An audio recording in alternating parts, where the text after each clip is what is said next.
গোলাঘাট জিলাৰ ৫,০০০তকৈও অধিক আমাৰ মাইক্ৰ' ফাইনেন্সৰ লোন উভতাই দিব নোৱাৰা মহিলাক আমি ঋণ মুক্তিৰ প্ৰমাণপত্ৰ প্ৰদান কৰিলোঁ।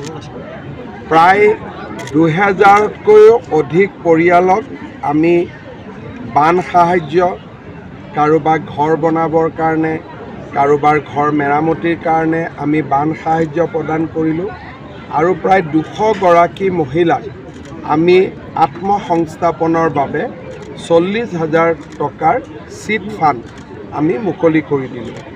যোৱা কেইদিনমান আগতে অতুল বৰা ডাঙৰীয়াই আমাৰ গোলাঘাটত ছাত্ৰ ছাত্ৰীসকলৰ মাজত স্কুটি, চাইকেল আৰু আনন্দৰাম বৰুৱা বঁটা প্ৰদান কৰিছিল।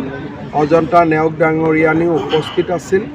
বিকাশৰ ১২ দিনত গোলাঘাট জিলাৰ বহু পৰিয়াল উপকৃত হৈছে।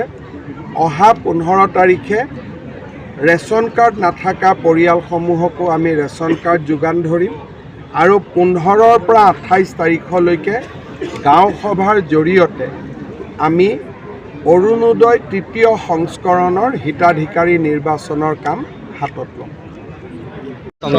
বিষয়টো মই টিভিতে দেখিছোঁ, মই বিষয়টো সন্দৰ্ভত অৱগত নহয় আৰু মই আশা কৰোঁ যে মৰাণ জনগোষ্ঠীয় ৰাইজে যদি সত্য হয় এই ক্ষেত্ৰত কি কৰিব লাগে তেওঁলোকে নিশ্চয় উপযুক্ত সিদ্ধান্ত ল'ব আৰু এই ক্ষেত্ৰত মই বিশেষ নাজানাকৈ মই কমেণ্ট দিব খোজা নাই।